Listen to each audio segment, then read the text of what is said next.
All right, if you would take your Bibles, please, and turn to 2 Corinthians chapter 10. 2 Corinthians chapter 10, we're going to be looking at verses 12 through 18 this morning. 2 Corinthians chapter 10, verses 12 through 18. Comparing apples to oranges. You've probably used that phrase a handful of times over the course of time, and it works.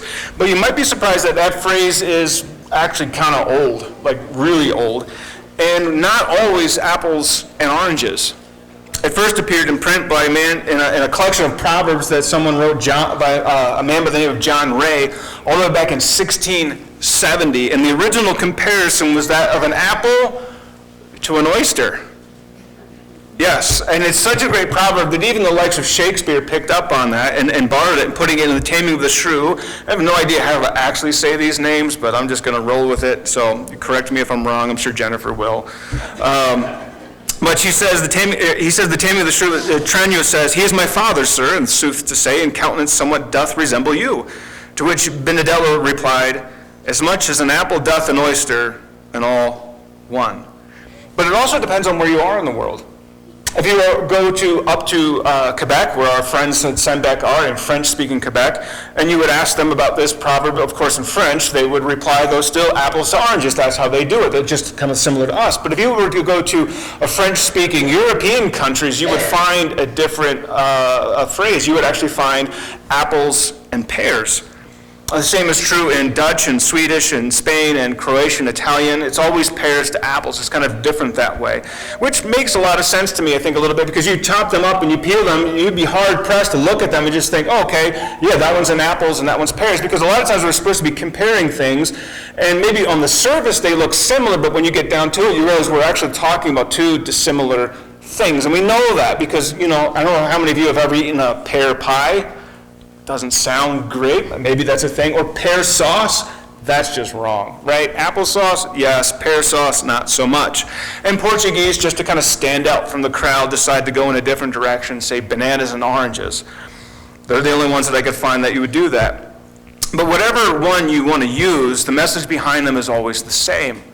It matters what you are comparing and really how you're comparing them. You can't just put anything together that you want and act like they're the same. A pear is not an orange, it's not an apple, it's not an oyster, not even a lobster. That's another one.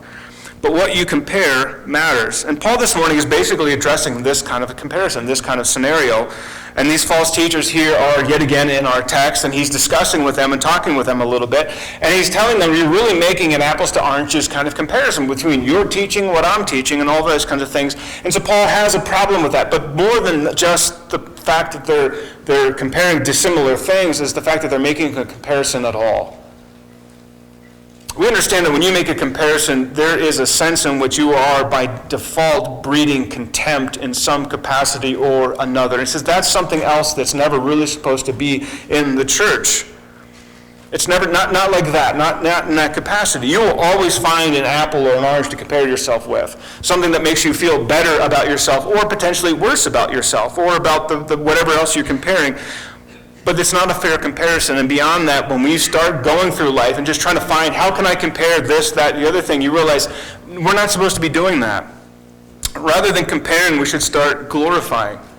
Enjoy the journey and the work that God is doing with you and those around you. It doesn't matter then if you're an apple or an orange, banana or lobster or whatever you happen to be in that comparison.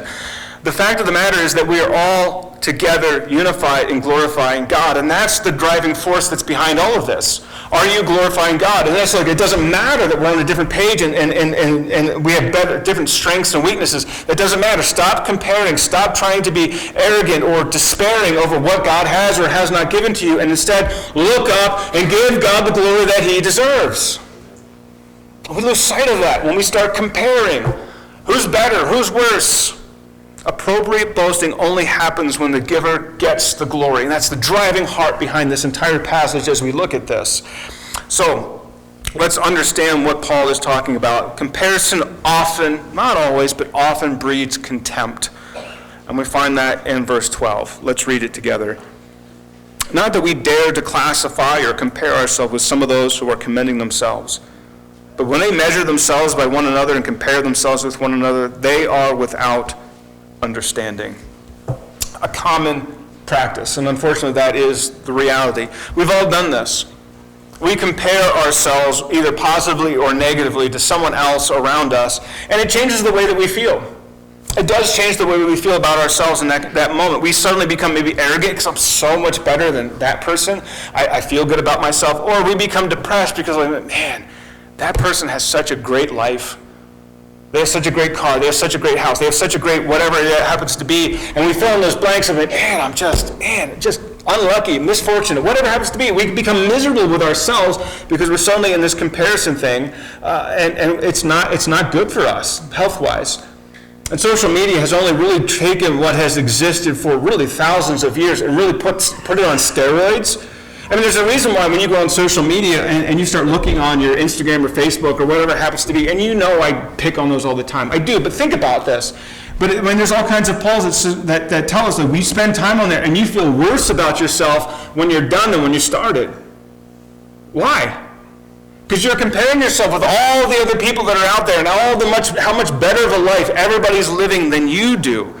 And we see that. They have the perfect tractor, the perfect car, the perfect wife, the perfect family, the perfect, like the lawn. Like anything that we can possibly find. There's someone out there that has something that's really, really nice that looks so much better than what we have, or it's what we want.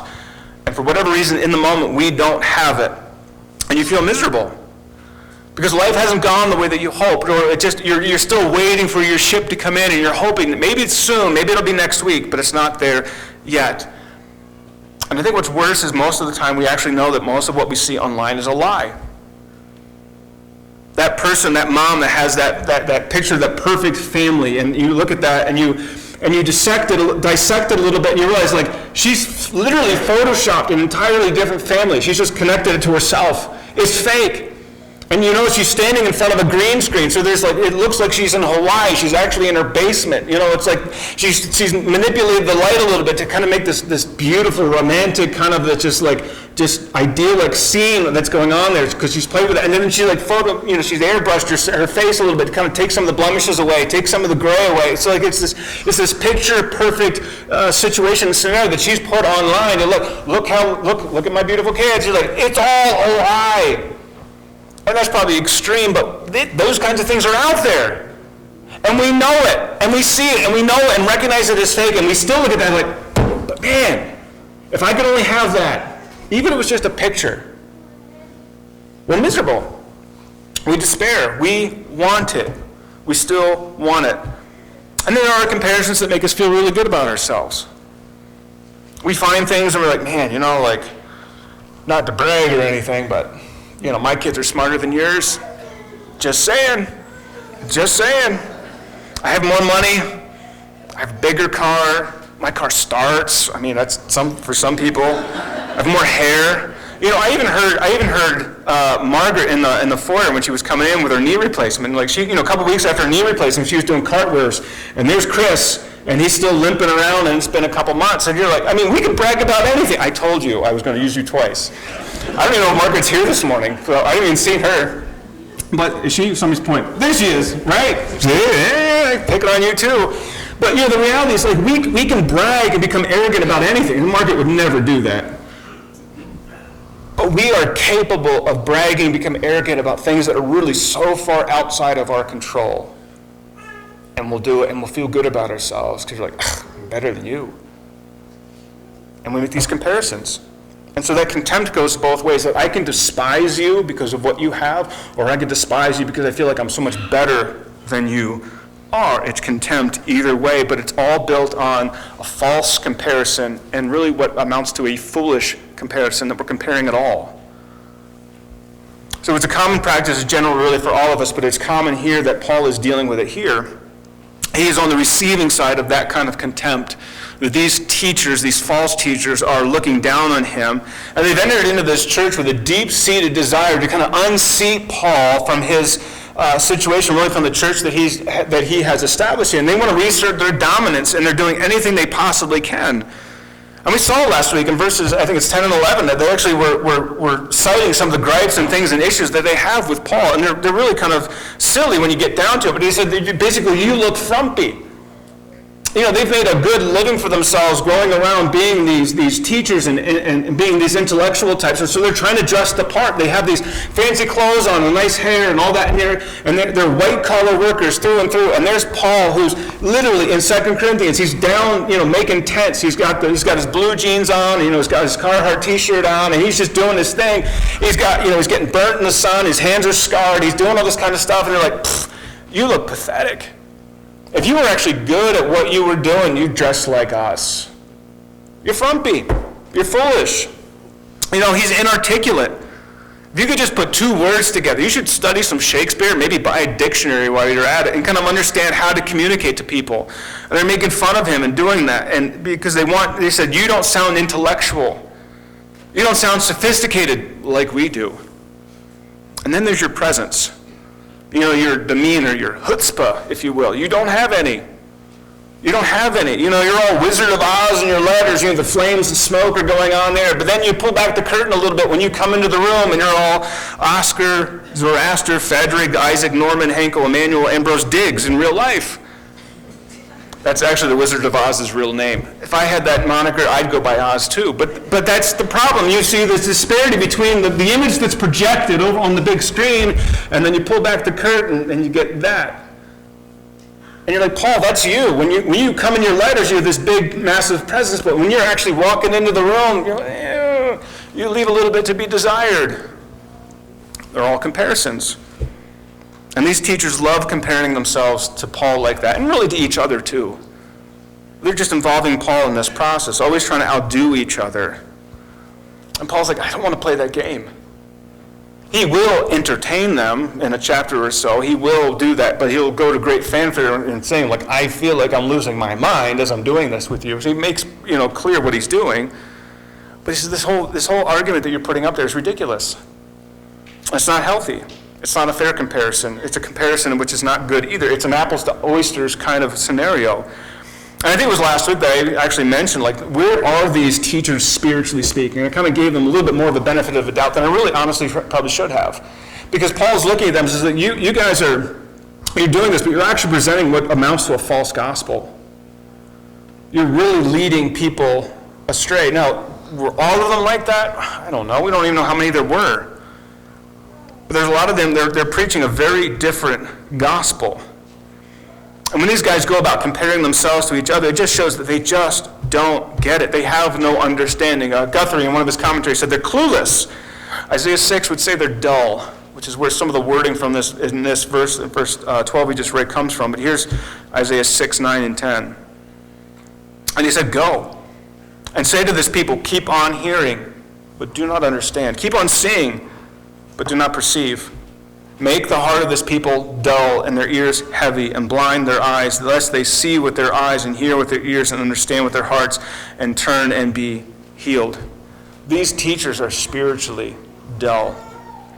They're thick. They don't get it. They don't understand what this is all about. They're so busy trying to look good, they're not leading anyone to the one who is good.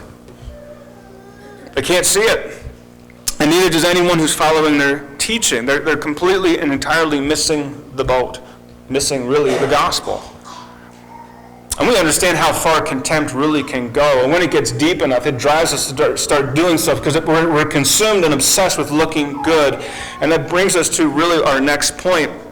The comparison often breeds appropriation.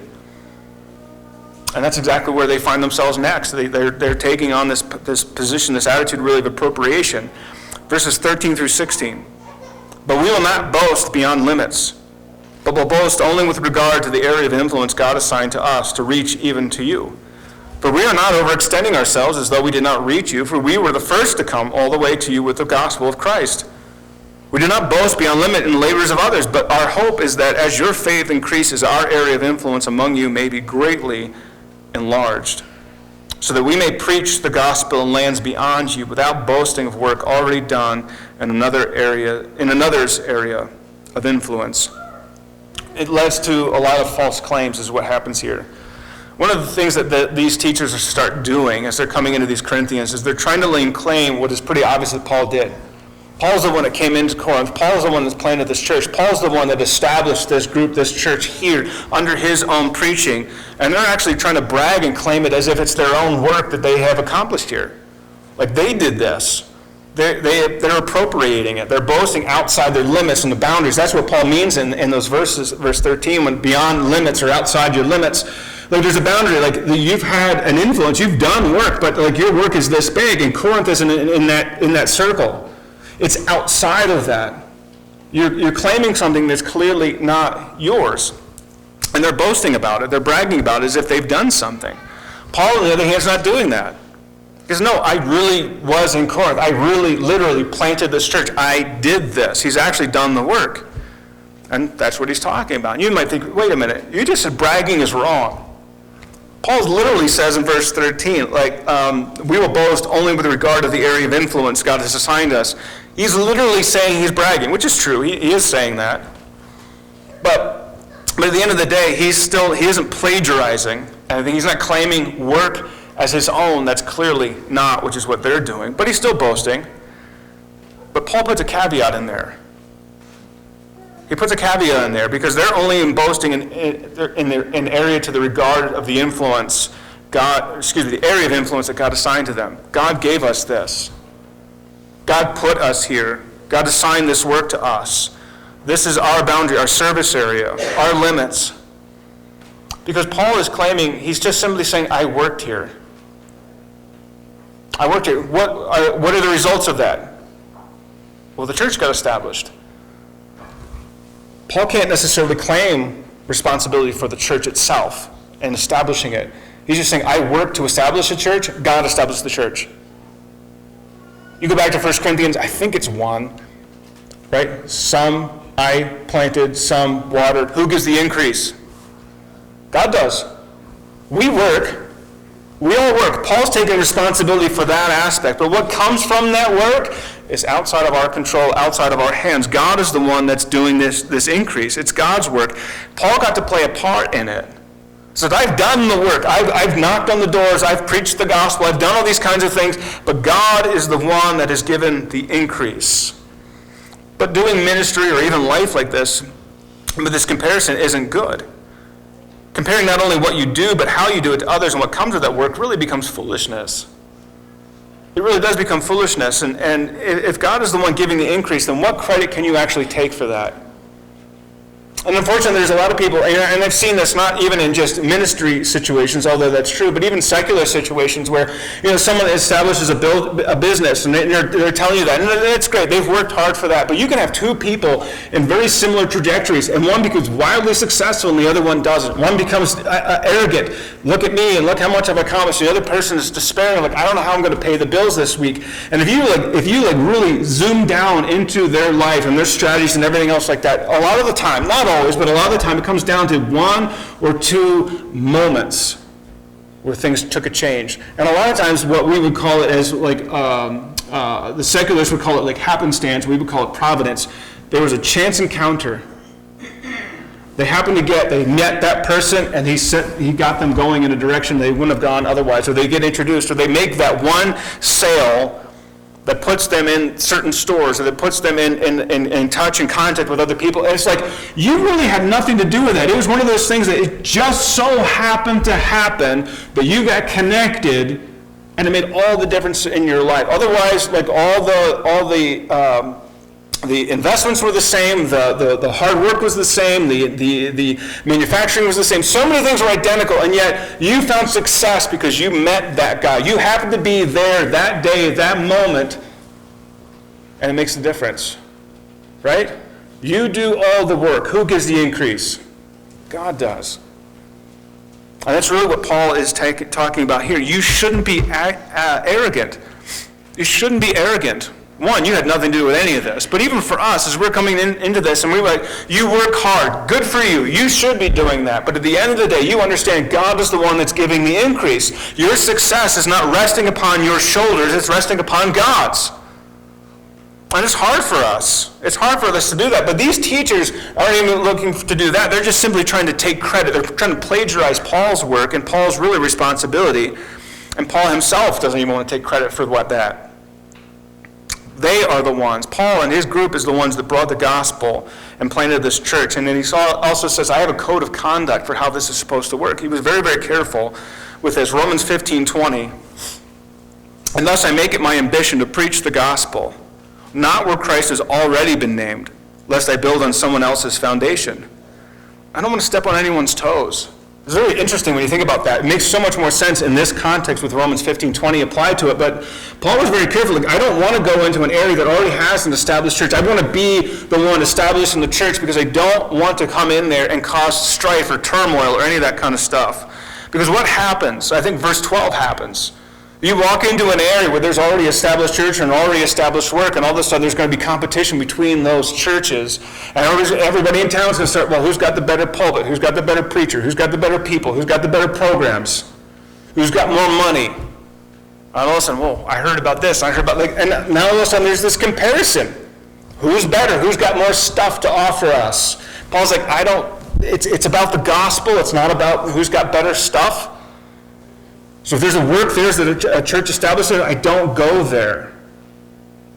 I let them take care of it. I let them succeed and let God work there. Why? Because Paul realized that the church, for all intents and purposes, was to be a beachfront, not a beach. The church isn't supposed to be a place of leisure. It's a place of war. It's a beachhead or a beachfront. That's what it's supposed to be.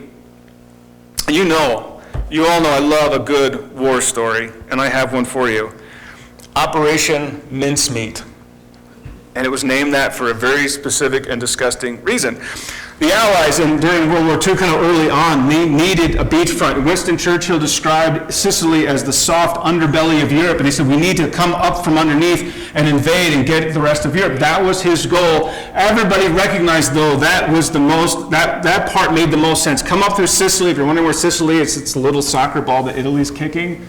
Or for George, the football that Italy is kicking. Like that's where they need to come up. It's very close to northern Africa. Everybody, including the Axis, the Nazis, knew that's what was going to happen there. And so they were going to reinforce that heavily, and where they needed to kind of convince them not to do this. They wanted to convince the Axis, the Nazis, they were going to actually invade in Greece and Sardinia, way over there. So they hatched this plan. Various individuals worked on this, including the likes of Ian Fleming, who came into this and said, let's concoct this plan. And so what they did was they found a recently deceased individual who died of rat poison. He was kind of a ne'er-do-well, but after death, he's probably the only person to ever join the military after he died, but he suddenly became a Royal Marine for the first time in his life. They dressed him in a full uniform. They put in all kinds of what they called pocket litter, which would have been like a wallet. They gave him a receipt for an engagement ring. They gave him a fiance, a picture of his fiance, put some love letters in there, an overdraft receipt from his bank. They gave him some theater tickets that he had been to, things that you would do kind of on leave, especially in the war. You would do a lot of things all at once. They put all that, but the most important thing is they dressed him all up. They gave him a very specific name that was generic. But they handcuffed to his wrist a briefcase containing top secret documents that the Allies were going to pretend to invade Sicily, and actually they were going to Greece and Sardinia. This took months of planning, getting everything just right. They loaded him on a submarine, dropped him off the coast of Spain in the water, and let him float to the top, knowing the Spanish fishermen would find him in the morning and turn him in. Spain, for the time, was kind of a neutral, shall we call, ally. Really, many people were working for the Germans, so they knew this guy would get into German hands, and those top secret documents that he would get into their hands and hopefully persuade them. There's a lot more to the story, but at the end of the day, it worked. Germany reinforced heavily Greece and Sardinia, more or less leaving Sicily relatively undefeated. And then the Allies invade Sicily and start working their way up through northern Europe and then spreading out. It is one of the most significant aspects of the entire war. It is one of the greatest ruses of all time. Very, very similar to a Trojan horse, the Trojan horse. It's truly amazing. But why did they do that? Because Sicily and establishing that beachfront was everything. We must get this. That's Corinth for Paul. If you look on a map in the back of your Bible, what you'll find is that Corinth is basically the furthest west Paul ever gets. And you may think, what about Rome? I know, it's further west. I get that, but Paul really goes there just simply as a prisoner. He's locked in jail. He's never able to use that as the beachfront to continue going west, but others will. He realized the significance and the importance of Corinth, partly just because there's people there. It's the church itself. He cares deeply for this church. But he also realizes the way with the gospel is going to be west. Corinth needs to be that beachfront by which we can continue the invasion of the gospel west. And you think about that, the gospel has predominantly always gone west. It reminds me of the verse, as far as the east is from the west, so far hath God removed our sins from us, right? You know that verse. And when you start going west, you keep going west, and the gospel has predominantly always just gone west. It goes from Israel to the Mediterranean, then all onto Europe, goes over to the Americas, and it's still wrapping its way around the globe. But for the most part, it's always just gone west. It's really remarkable. But he said Corinth, it seems like Paul understood that in a way that most of us didn't. But Corinth was that important. He's not going to lose it. He's not going to let it go. Corinth is that beachfront. It is that beachhead that gives access to everything else. But comparison often breeds contempt. And it threatened to bring down this church, and with it, in many ways, in many aspects, the gospel itself. And how foolish these teachers were. And they were messing with things they had no idea they were messing with. And the same is true with us. When we have contempt, when we appropriate things for ourselves, we don't really realize what we're messing with and how we're really ultimately taking away from the gospel itself. But finally, comparison often forgets to give God the credit. Comparison often forgets to give God the credit. Verses 17 and 18. Let the one who boasts, boast in the Lord. For it is not the one who commends himself who is approved, but the one whom the Lord commends. Boast in God. This brings us to another verse in 2 Corinthians that is one of those verses that is extremely familiar to us, and yet we fail to understand or appreciate the context in which we find it, but here it is. And what Paul is trying to get us across is that if you're going to boast, and actually you should be boasting, just not in yourself. Boast in God. Elevate God. Talk about God. Give him the credit. And I think really to understand this, we need to reflect on something that C.S. Lewis wrote. It says this: I think we delight to praise what we enjoy, because the praise not merely expresses, but completes the enjoyment. It is a pointed consummation. It is not out of compliment that lovers keep on telling one another how beautiful they are. The delight is incomplete until it is expressed. Praising what you enjoy is one of the ways by which you delight and enjoy it itself. To boast in God, then, is in part to enjoy him, and God is meant to be enjoyed. I think we forget that sometimes. We lose sight of that sometimes. But God is meant to be enjoyed. God is meant to be delighted in. And how often we don't do that. We understand fundamentally what C.S. Lewis is talking about all the time, because so many of us, we love to talk about other things that we enjoy so much. We'll talk about the Packers. We'll talk about the Aaron Rodgers trade. We'll talk about baseball. We'll talk about basketball, the Final Four. Other things are going on. And we do that. We love to talk about friends and stats and all those kinds of things. We put it in a context. And there's a sense in which you're actually enjoying the game. You're actually enjoying your team by means of just simply talking about it, especially with those who are of the like mindset. You do that. The same thing as C.S. Lewis says. This is why lovers keep telling each other how beautiful they are. The delight is incomplete until it is expressed. And we are, in fact, supposed to delight in God. And yet, how often are we silent about God and his work and his doing? Some of that, I think, is we're so not used to doing it, it feels strange. Sometimes I think it's because we're really not actually enjoying God at all. We see him perhaps as a taskmaster or a slave driver or something that he demands so much of us, and we don't realize you're supposed to delight in him. You're supposed to enjoy God. And I think the reason partly we don't is because we just find ourselves rarely, if ever, talking about him. But God really does mean for you to enjoy him. So if you're going to boast, go ahead, but boast in God. Tell other people, and you can start small, but tell other people, this is what God is doing in my life. This is what God is challenging me with. This is what God is doing, and then fill in the blanks with this, but give God the credit. Give God the credit, and I think you'll be amazed at how much more you start enjoying God. That's why prayer, really good, effective prayer, really has to have an element of adoration, and we become so enveloped in just simply asking God for stuff all the time, like as if he's a genie, and we forget to just adore God and enjoy God for who he is, and yet that's really the bigger aspect of the Christian life, to enjoy God. that adoration should be a much larger part of our prayer life than it often is. But by boasting in God, you're delighting, and by delighting, you're enjoying. Something that was always supposed to be that way. But let God also be the one boasting about you. You can brag about yourself all you want to, but in the end, it doesn't really matter what you say about yourself. What matters so much more is what's said about you. This reminds me so much. Right away when I read this, what came to mind to me was a parable that Jesus used in Luke chapter 7, Luke 14, verse 7, and verses through 11. Let me read it to you. Now he told a parable to those who were invited, when they noticed how they chose the places of honor, saying to them, when you're invited by someone to a wedding feast, do not sit down in a place of honor. Let someone more distinguished than you be invited by him. And he who invited you both will come and say to you, give your place to this person, and then you will begin with the shame to take the lowest place. But when you are invited, go and sit in the lowest place, so that when your host comes, he may say to you, friend, move up higher. Then you will be honored in the presence of all who sit at table with you. For everyone who exalts himself will be humbled, and he who humbles himself will be exalted.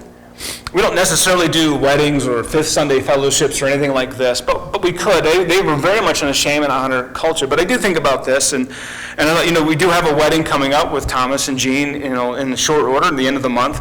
And I thought, well, imagine this scenario. We do have a spot, a table of honor, right? That head table that goes up there, and usually it's reserved for the bride and the groom, and then their wedding party sits on either side. But you can imagine the scenario in which someone would come up, whether it was maybe my son or something like that, says, I like what's on your table better than everywhere else. I could kind of see this happening, right?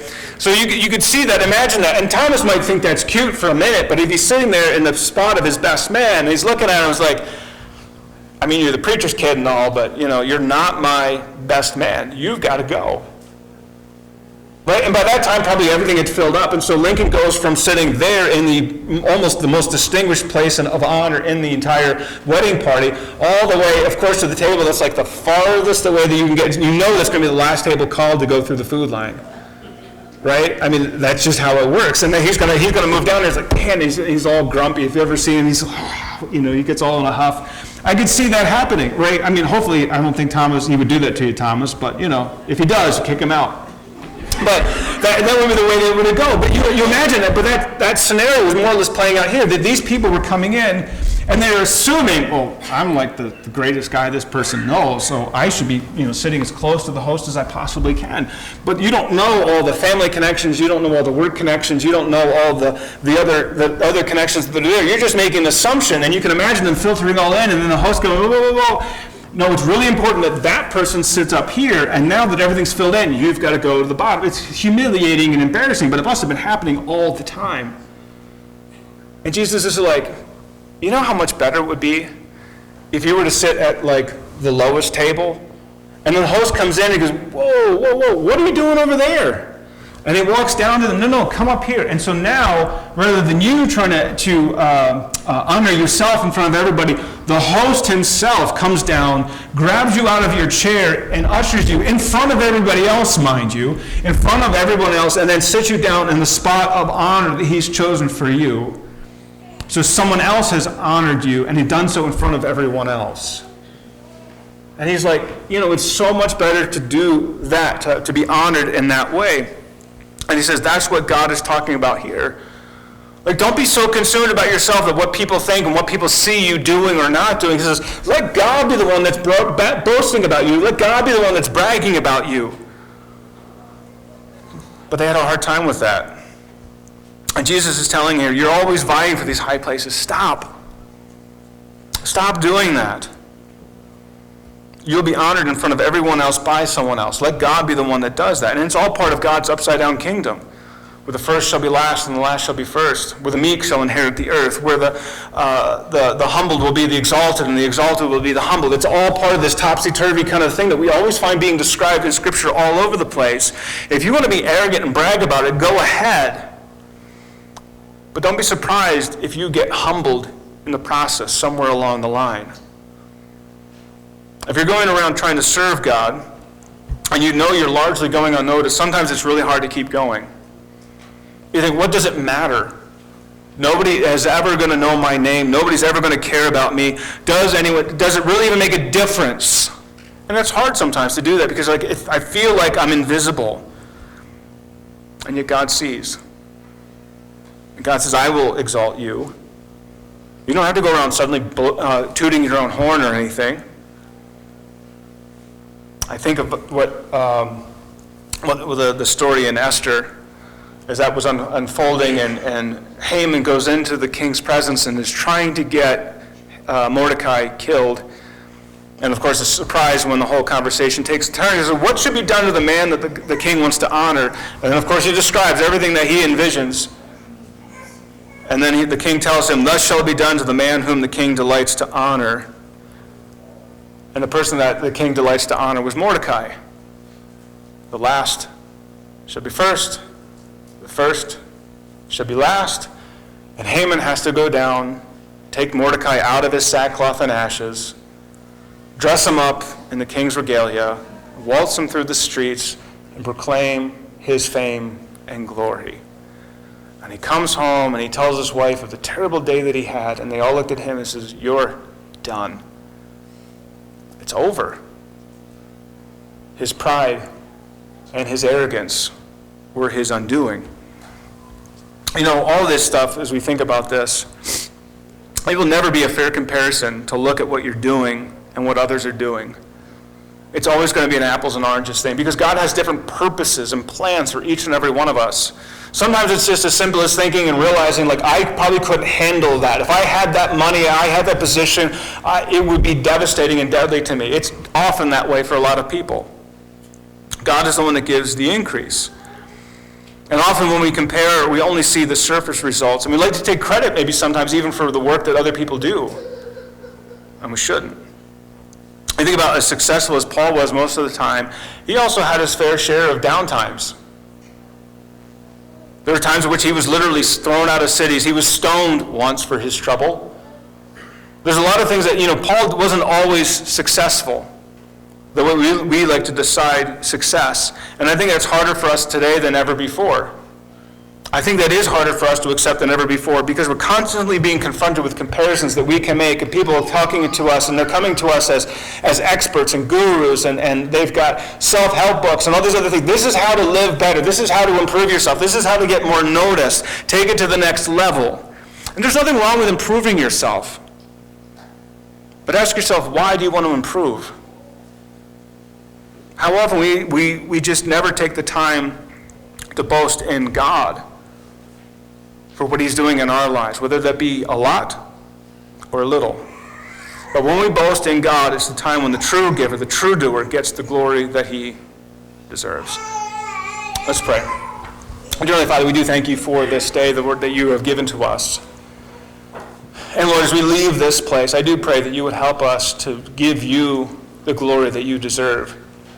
It's easy to look at these teachers and Paul and stuff that was going on there and look down on them for what they were doing there. But Lord, how often are we guilty for taking credit really away from you and the things that you have accomplished? Lord, I pray that you would forgive us for that. Help us to learn these lessons that comparison in and of itself is honestly deadly. Lord, it certainly thwarts the expanse of the gospel. It certainly hurts the church as a whole. And yet how often we are guilty of that very thing because we cannot see beyond ourselves. And we assume that if I do not exalt myself, I will not be exalted. We fail to trust that you, Lord, see it all. We need to trust you with all these things. Paul learned how to do that by tangling with these false teachers. He understood that the gospel was worth fighting for. Your glory was worth fighting for. And Lord, may we do the same. In Christ's name, amen.